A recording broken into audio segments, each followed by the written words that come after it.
Et bien le bonjour aux âmes égarées de YouTube, bienvenue sur ma chaîne ou bienvenue si vous atterrissez pour la première fois. Euh, Désolé que vous soyez perdu ici, que vous ayez atterri là, c'est dommage, c'est comme ça, il n'y a pas de chance. Mais installez-vous, hein, prenez un petit verre, installez-vous, ça devrait bien se passer normalement. Donc vidéo comme promis dans la précédente pour parler du futur de la franchise Resident Evil, RE9 en particulier, mais aussi d'autres jeux. Je ne sais pas si vous qui passez ici, vous avez suivi un peu ce qui se passait. Il y a eu des gros leaks concernant, enfin des gros leaks, pas spécifiquement, mais en tout cas il y a eu des leaks concernant le futur de la franchise, puisque je ne sais pas si vous avez vu, mais Capcom s'est fait hacker, il me semble, et du coup il y a tous les jeux en production actuellement qui ont fuité, donc, et qui voilà, sont dans les starting blocks. D'ailleurs, je suis au regret de vous annoncer, comme si vous attendez comme moi un remake de Code Veronica, on n'est pas prêt d'en voir la couleur il n'est pas prêt. Donc ça concerne les jeux à venir, ça concerne 2022, 2023, 2024. Pas de Code Veronica au problème, mais on va en parler après. Peut-être que c'est pas perdu pour autant. Donc on sait qu'il y a trois jeux précisément Resident Evil à venir. On a un jeu qui s'appellerait Outrage, en tout cas, c'est son nom de conception. Est-ce qu'il va s'appeler vraiment Outrage ou est-ce que ça va changer de nom? Tout est possible. Les rumeurs font état du possible Révélation 3, en fin de compte, et qui serait peut-être une exclusivité donc temporaire, une exclusivité temporaire à Nintendo, à la Switch. Donc on devrait normalement avoir des prochaines infos, puisque ça semble être le prochain Resident Evil à sortir. Probablement 2022, je pense. Ça semblerait, ça semblerait être une bonne date, étant donné que Capcom s'est fixé comme objectif de sortir un Resident Evil par an depuis Resident Evil 7. Ce qui voudrait dire que Village étant sorti cette année, c'est vrai que 2021, donc c'est vrai que Outrage pardon, serait possible, Outrage, je sais pas comment il faut prononcer, serait possiblement de sortie donc en 2022, enfin Outrage ou Révélation 3. On verra le nom définitif de cet épisode et on verra tout ce qui va amener. Il y a également toujours le projet de RE4 Remake qui est toujours dans les tuyaux, donc qui a été repoussé parce que le jeu a pris du retard, il a été remanié. Ça n'allait pas dans la première version apparemment. Capcom n'était pas satisfait, donc ils ont retravaillé le jeu. On ne sait pas du tout jusqu'à quand il sera repoussé. On ne sait pas si ça va avoir une incidence sur le potentiel RE9, enfin plus que le potentiel, parce que c'est sûr et certain qu'il arrive. On a appris pour RE9 qu'il était dans les tuyaux depuis un moment, le développement a déjà commencé en fait, ou au minimum il est en pré-prod, mais en tout cas le travail a commencé sur RE9, ça a fuité aussi, bien avant la sortie de Village d'ailleurs. Ils ont entamé les travaux avant la sortie du 8e épisode. Donc il y a un côté rassurant dans le sens où Capcom a l'air de savoir précisément où ils vont avec la licence. De toute façon, comme j'avais envie d'en parler dans la dernière vidéo, je vais en profiter pour le faire maintenant. Capcom est vraiment en feu avec cette licence depuis, depuis RE7, et c'est vrai ils ont enchaîné de magnifiques épisodes, je trouve, RE2 Remake, RE3 Remake, Resident Evil Village, et ils ont l'air de savoir parfaitement où ils vont, donc tant mieux, la licence est en très bonne santé, et faut que ça continue le plus longtemps possible, j'espère. Donc voilà, je pense on est parti en tout cas pour avoir un épisode par an encore pendant quelques années, ça c'est sûr et certain. Euh, je m'avance énormément, mais parce que on en reparlera quand RE9 sera sorti, mais je pense on peut estimer on va pas en finir en 2024, parce que dans 5 ans, donc nous serons en 2026, et ce sera les 30 ans de Resident Evil. On peut légitimement espérer qu'ils font faire quelque chose quand même pour les 30 ans. On peut espérer, pour les nombreux fans comme moi qui veulent un remake de Code Veronica, enfin, que ça va peut-être être le meilleur moment pour le sortir. Je pense ils nous ont entendus, à force de leur demander un remake de Code Veronica, plutôt qu'un remake de R4 qui en avait vraiment pas besoin. Euh, et s'il y a une possibilité, j'y verrai plus dans ces environs-là, hein, 2025-2026. sachant que ce qui a leaké, voilà, ils ont des programmes jusqu'en 2024, ils ont un programme pour chaque Resident Evil jusqu'en 2024, ce qui laisse le champ pour 2025, 2026, 2027 libre, s'ils décident de continuer à faire un épisode par an. 2026, les 30 ans, donc, ils vont faire quelque chose. Ils peuvent aussi faire très bien le remake du 1 pour les 30 ans, ça pourrait être très symbolique. Le remake avec le Hero Engine, pourquoi pas. J'avoue que ça me ravirait beaucoup. J'aurais pas dit ça il y a encore 1 ou 2 ans, parce que je trouve que le remake du 1 est toujours sublime. C'est vraiment mon Resident Evil préféré encore aujourd'hui. Mais j'avoue qu'après avoir vu la mise en scène et la narration qui ont été présents sur Resident Evil 3 Remake et sur Resident Evil Village, j'avoue que je serais curieux de voir le 1 revisité avec ce même travail. Le 1 avec les cinématiques retravaillées, les personnages bien réécrits et une mise en scène de dingue, je pense qu'il aurait de quoi nous remettre une nouvelle petite claque. Et du coup, je serais aussi curieux de voir ça. Donc voilà, on verra.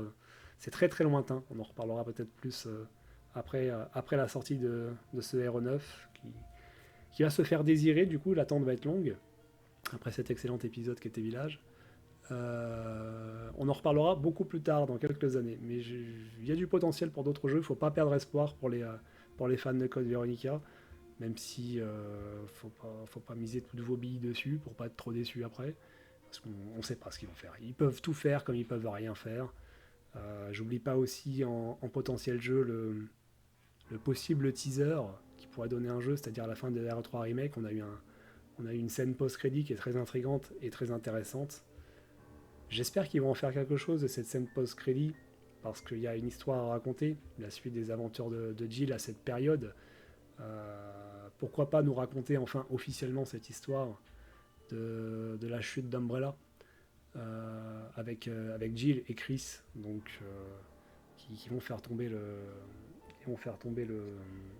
le QG central, le siège d'Umbrella en Russie. Si je dis pas de bêtises, il me semble que c'était en Russie. C'est une histoire qui a été racontée uniquement sous forme de rail shooter. Je me rappelle plus le nom du jeu, je les avais fait. Non, vous m'excuserez, je me rappelle plus le nom du jeu, mais c'était tous les épisodes revisités avec des épisodes inédits sous forme de rail shooter, et c'était très très bien. Mais du coup, cette histoire nous a jamais vraiment été racontée dans un vrai épisode de Resident Evil à part entière, qui se situe donc entre le 3 et le 4. J'aimerais bien qu'ils nous racontent vraiment cette histoire, du coup. Ça peut être un potentiel jeu aussi. J'espère qu'ils n'ont pas mis cette scène post-crédit de RE3 Remake juste pour faire beau comme ça et nous laisser en plan et qu'on voit plus jamais la suite ou que ça donne jamais rien. Ce serait un peu dommage. Bref, on verra. Du coup, ça c'est pour l'avenir de la licence Resident Evil. On va revenir plus sur l'époque actuelle. Donc l'attente de RE9. Donc il y a un troisième jeu, je le disais, qui a leaké. Donc il y a Outrage, RE4 Remake et un autre titre qui s'appelle pour le moment Resident Evil Apocalypse.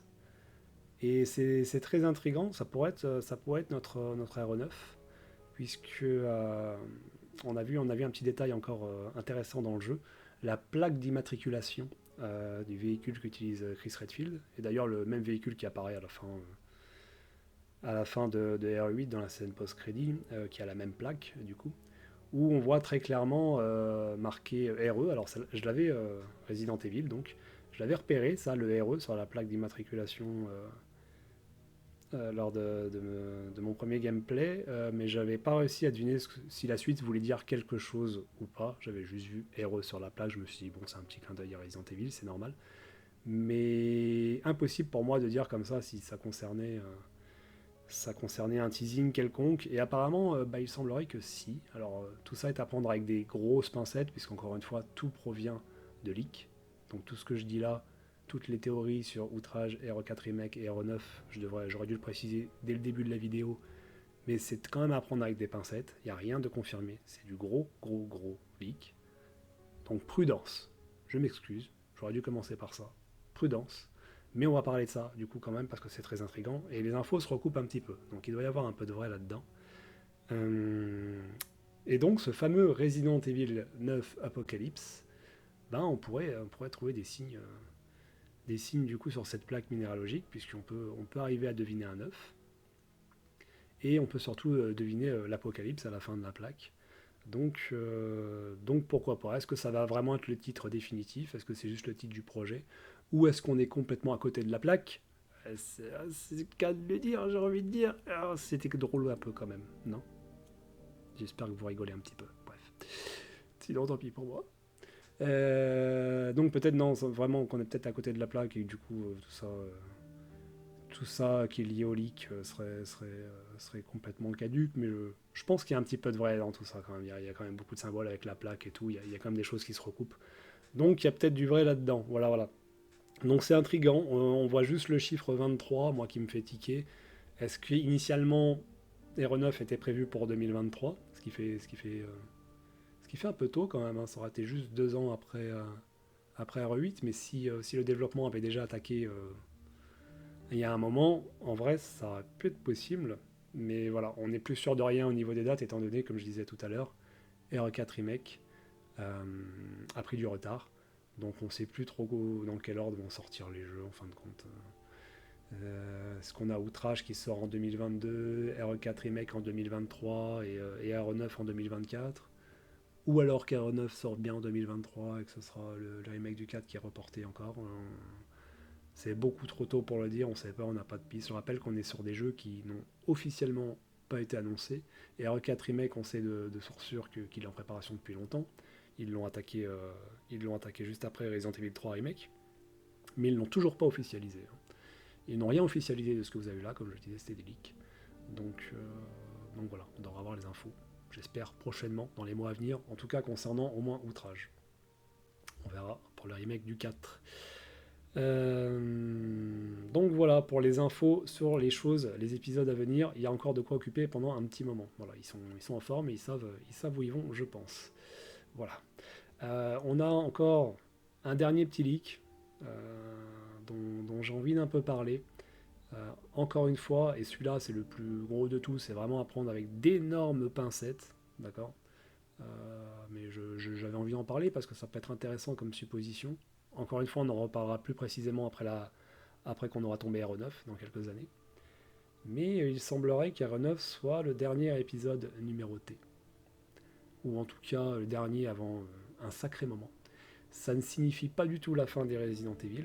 La saga devrait continuer, mais sous forme plus de stand-alone ou de one-shot. Voilà, un épisode qui raconte une histoire.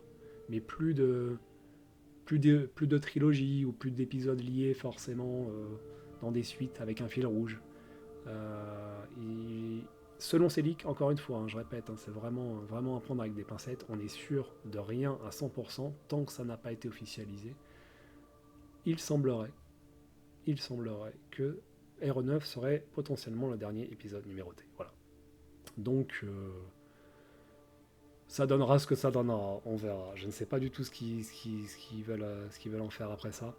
Mais on sait que la licence va continuer. Voilà. On sait qu'il y aura d'autres jeux, de nouveaux jeux, ça c'est pas le souci. Probablement à différentes époques, peut-être plus dans le passé, peut-être temps présent, peut-être à l'avenir, on verra qu'avec une nouvelle génération c'est possible. Voilà, voilà. Mais c'est toutes les infos qu'on a à l'heure actuelle, encore une fois, je le répète, qui ne sont pas vérifiées. Voilà. Donc, on verra si tout ça est vrai ou pas. En général, les leaks qu'on a provenant de Resident Evil, surtout que ça vient de données qui ont été piratées du coup, très souvent elles se sont vérifiées. À 80% du temps, elles se sont vérifiées. C'est tout ce que je peux dire pour l'instant. L'avenir nous dira si c'était vrai ou pas. Voilà. Du coup, passons au cœur du sujet de cette vidéo, qui est pour moi qu'attendre de Resident Evil 9. Où va-t-on précisément avec ce Resident Evil 9? Il y a énormément de possibilités, il y a énormément de portes ouvertes. Je trouve que c'est la première fois où Capcom laisse entrouvert les histoires possibles à raconter. Déjà concernant la fin post-générique, on voit qu'il y a une ellipse. On n'arrive pas à se mettre d'accord avec les fans parce que tout simplement on n'a pas suffisamment d'informations. On n'arrive pas à se mettre d'accord s'il y a une grande ellipse temporelle ou pas dans la scène post-crédit où on découvre le personnage de Rose qui semble être autour de 15-16 ans. Moi je lui donnerais la quinzaine. Je pense que c'est à peu près par là, hein. À mon avis, elle a pas plus de 17 ans dans la scène post-crédit qu'on voit. Donc toute la question qui se pose en ce moment, c'est est-ce qu'il y a une vraie ellipse temporelle de 15-16 ans et que tous nos héros ont vieilli? Première question. Ou alors, est-ce que Rose est comme Evelyn et qu'elle vieillit très rapidement?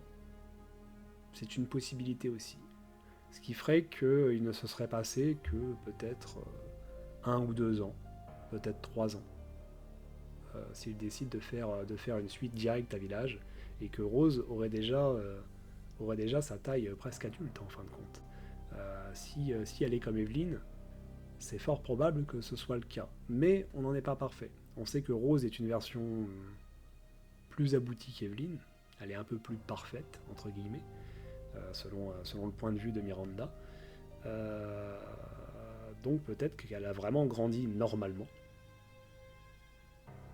Voilà, on n'a pas plus de réponses là-dessus. Déjà, c'est une des premières grosses questions que se pose pour la suite, de la licence.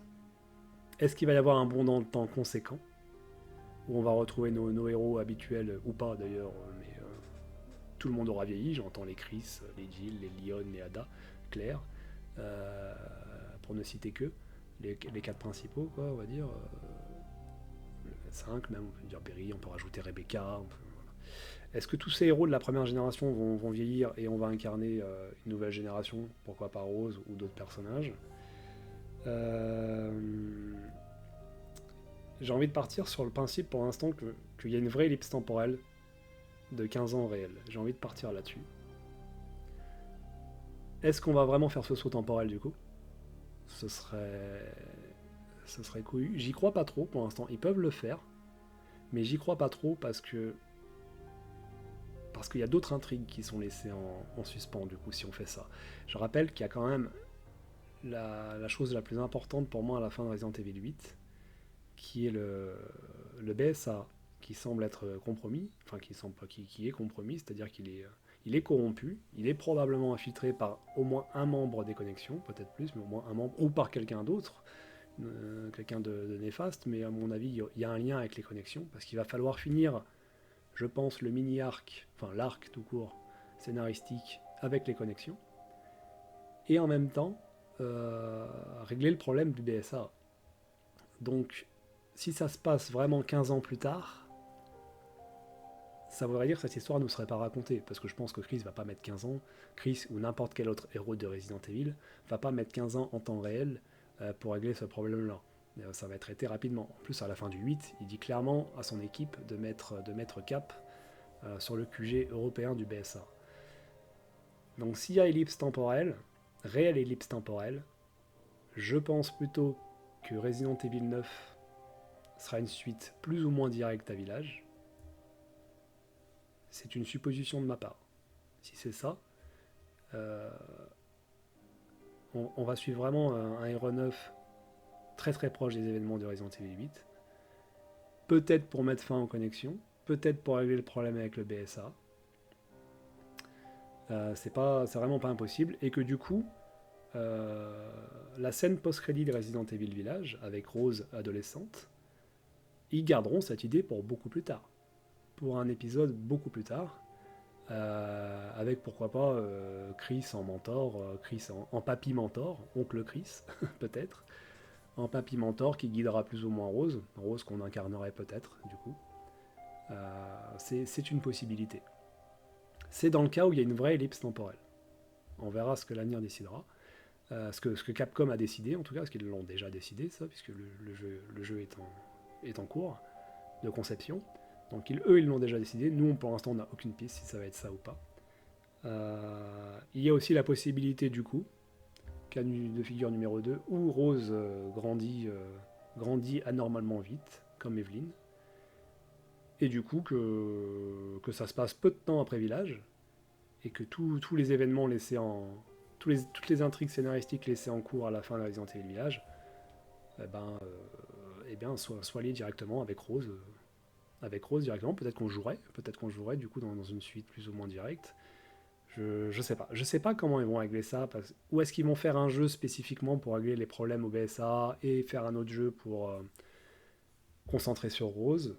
Je sais pas du tout. C'est c'est le flou total là-dessus pour l'instant. On sait pas, en fait. On ne peut que supposer. C'est différentes possibilités, différentes versions.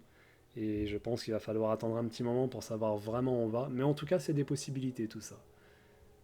Personnellement, j'espère qu'ils vont faire une suite directe, plus ou moins directe, et qu'on va vraiment traiter l'arc du BSA.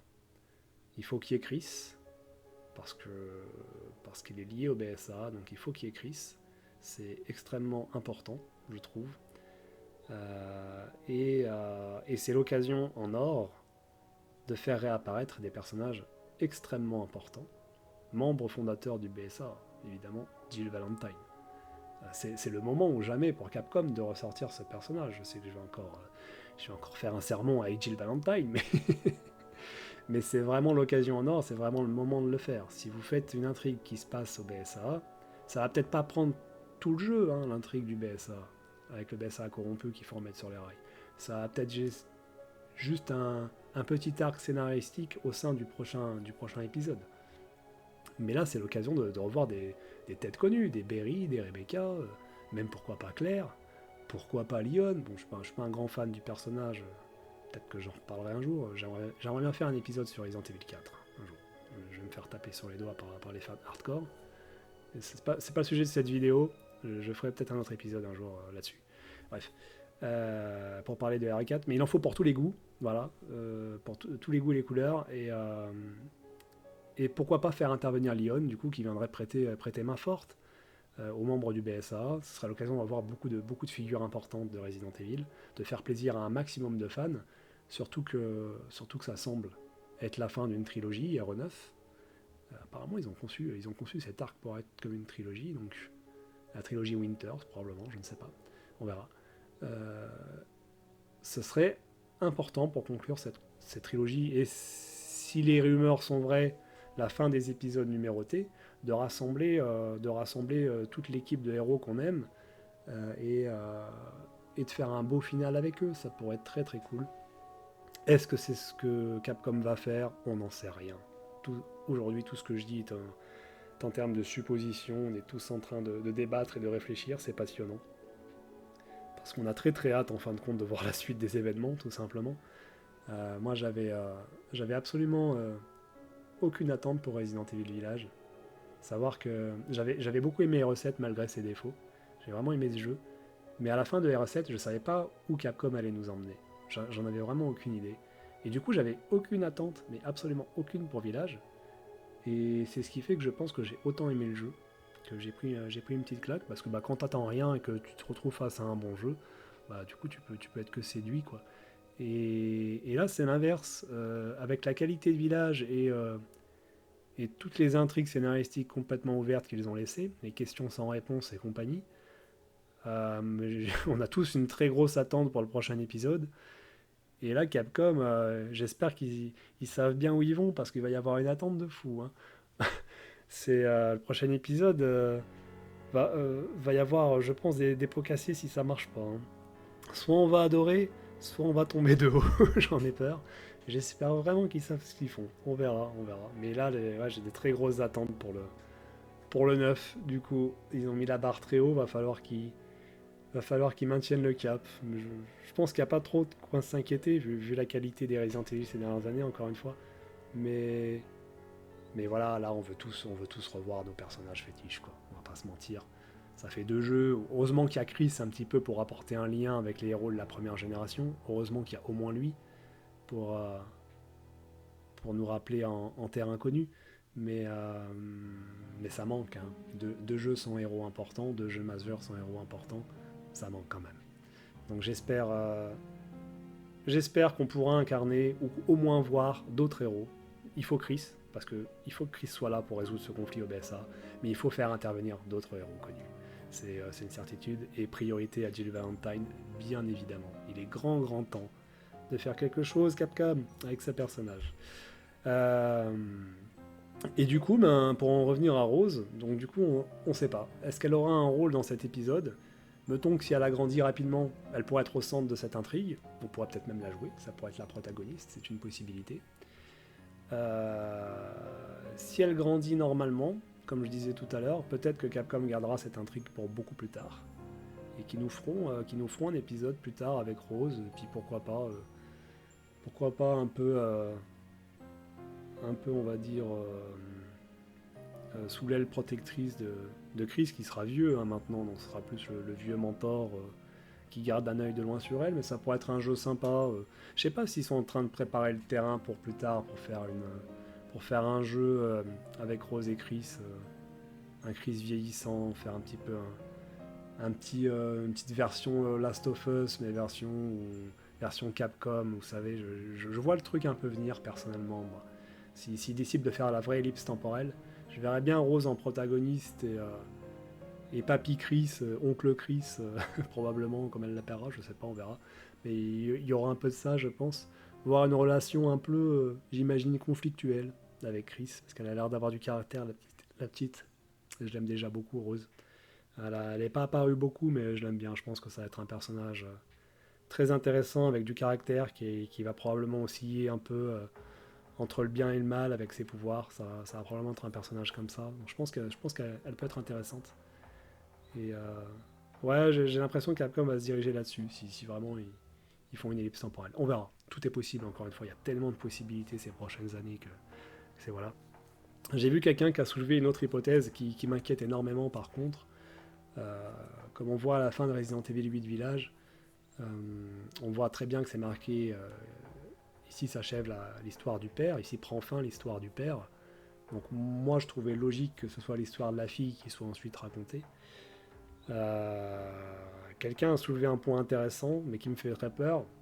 Il a dit, mais en fait, ça peut être aussi la suite, ça peut être aussi l'histoire de Mia, de la mère, tout simplement. Parce que Mia fait partie des connexions. Et s'ils font une suite directe, il est possible que Mia veuille plus ou moins se réimpliquer là-dedans, veuille venger Ethan, parce qu'elle peut, et puis ce serait logique, elle peut en vouloir à connexion parce que ils l'ont pris plus ou moins son mari en le remêlant, son mari à tout ce bordel, sa famille à tout ce bordel, puisque Miranda fait partie des connexions également, d'autres personnes dont on ne connaît pas encore. On ne sait pas combien ils sont en plus, on verra à l'avenir. Mais du coup, est-ce qu'elle va reprendre du service et que ce serait possiblement elle le prochain protagoniste? Très honnêtement, j'espère sincèrement que non. Personnellement, je n'aime vraiment pas beaucoup ce personnage de Mia. Je pense que si vous avez regardé mon gameplay découvert de RE8, vous le savez. C'est un personnage que j'aime vraiment pas. Je ne l'ai pas apprécié dans RE7. Ça s'est pas arrangé dans RE8. On l'a joué déjà dans RE7. On l'a joué à la fin de RE7. C'est sur la partie la plus inintéressante du jeu d'ailleurs qu'on l'a joué. J'ai vraiment beaucoup de mal avec ce personnage. Alors j'espère que ce ne sera pas elle la protagoniste du prochain Resident Evil, mais c'est une possibilité qu'il faut envisager. Voilà. Après, tout espoir n'est pas perdu, je veux dire. Ethan n'avait pas une très bonne personnalité dans Resident Evil 7 et ils nous l'ont fait aimer dans le 8. Peut-être qu'ils arriveront à faire la même chose avec Mia si jamais elle est jouable. Mais franchement, je souhaite vraiment pas que Mia soit jouable. J'aimerais un épisode qui revienne vraiment un héros neuf, qui revienne vraiment avec des protagonistes importants pour conclure cet arc scénaristique. Voilà. Parce que j'en ai, très honnêtement, j'en ai un peu marre des Winters. J'aime bien Rose Winters et j'espère que on la jouera à l'avenir. Mais Ethan et Mia, même si j'ai adoré Ethan du 8, j'en ai un petit peu marre de l'histoire des Winters. Je trouve que j'ai envie de retrouver mes bons vieux héros, quoi. Voilà, y a rien à faire. C'est pas le même plaisir quand on joue un Chris, quand on joue à une Jill, une Claire, etc. C'est quand même pas le même plaisir. Je trouve personnellement, même si c'est important, même s'il faut des nouveaux personnages, c'est sûr, ça devient important maintenant parce que nos héros vieillissent et on commence à nous le faire comprendre de plus en plus là. Je pense que la scène post-crédit, s'il y a vraiment une ellipse temporelle, c'est pour commencer à nous faire comprendre que ça y est, on va peut-être tourner une page prochainement. Ça se trouve dès Resident Evil 9, on va voir. Et on va peut-être tourner une page prochainement. Il faut commencer à s'habituer à l'idée que voilà, on va changer de génération. Donc Donc voilà, on verra tout ça. C'est complexe. Voilà tout ce qu'on peut supputer. Encore une fois, à prendre avec des pincettes. Et mes propres élucubrations, mes propres théories, qui pour l'instant n'ont aucune valeur. Mais de tout ce qu'on sait à l'heure actuelle et des leaks potentiels, on peut essayer de réfléchir et imaginer tout ça. J'aime bien prendre un peu d'avance et essayer de savoir où Capcom va nous emmener. Et puis on verra. Et ça se trouve, on aura complètement faux et Capcom va choisir d'autres horizons. On verra. Franchement, tout est possible. Et c'est bien la première fois, je trouve, où il y a autant de portes ouvertes sur le futur de la franchise, quoi. On verra bien. Donc voilà, déjà je serais curieux de savoir s'il y a une ellipse temporelle ou pas. Déjà j'aimerais beaucoup savoir pour cette scène post-crédit. Ça répondrait déjà à beaucoup de questions. Avant d'imaginer plusieurs scénarios, plusieurs protagonistes ou quoi que ce soit, savoir s'il y a une ellipse temporelle, c'est la grande question à l'heure actuelle. J'espère qu'on aura un peu plus d'infos dans les mois à venir, dans les années à venir. On verra. Voilà. On verra tout ça. En tout cas, ça va être très intéressant tout ce qui va se passer ces prochaines années, je trouve, autour de la licence. Euh, je pense qu'il y a des gros potentiels de jeu. Et ouais, puis hâte de voir ce qu'ils vont faire avec Rose aussi, du coup. On verra. Mais ouais, tout est possible.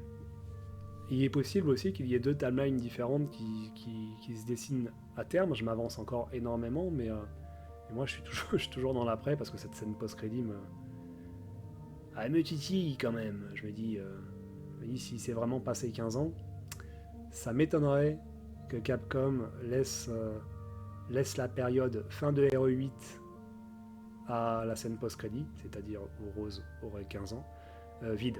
Ça m'étonnerait qu'ils laissent cette période-là vide. Ils peuvent très bien faire un épisode dans le futur, entre guillemets, et puis combler dans les prochaines années avec des épisodes qui auraient lieu justement entre RE8 et la scène post-crédit de RE8, avec les épisodes des héros qu'on aime, etc. Tout en commençant à préparer la nouvelle timeline avec la nouvelle génération. C'est fort possible aussi, une nouvelle génération de héros. C'est fort probable aussi qu'ils fassent ça. Tout est possible, comme je disais. De toute façon, on a que 3 jeux qui sont annoncés, entre guillemets, 3 jeux qui sont annoncés pour les prochaines années, mais il y a de très gros potentiels d'histoire pour les années à venir, 2025, 2026, 2027. Je pense qu'on va avoir une très belle décennie Resident Evil. Il y a vraiment, comme je disais, un jeu possible qui a été teasé à la fin de RE3 Remake. J'espère que ça va donner quelque chose. Un épisode avec Chris et Jill entre RE3 et RE4, ce serait quand même fou, qu'on nous raconte enfin officiellement la chute d'Umbrella. Et puis d'autres épisodes originaux sur différentes périodes, c'est encore avec les héros qu'on aime, c'est tout à fait possible. Voilà, on verra tout ça. En attendant, il va falloir passer ce fameux outrage. Je suis très curieux de voir ce que ça va donner. Devra avoir des infos assez rapidement, je pense, une question de mois, j'imagine. RE4 Remake, on verra. Je suis pas très impatient pour cet épisode. Pour être honnête, j'aime pas trop RE4. Enfin, j'aime pas du tout RE4. Un jour, je ferai un épisode sur Resident Evil 4. J'ai des choses à dire sur cet épisode. Je ferai une vidéo, sur Resident Evil 4. Si s'est passé des choses dernièrement qui m'ont un peu énervé. Et j'ai envie de rétablir 2-3 vérités. Donc on va se mettre les fanboys de Leonardo un petit peu. Mais j'y jouerai quand même à Resident Evil 4 Remake parce que je veux voir comment l'histoire a été retravaillée. Ça peut être intéressant. C'est pas ce que j'attends parce que je pense qu'il y a des remakes qui sont plus urgents à faire.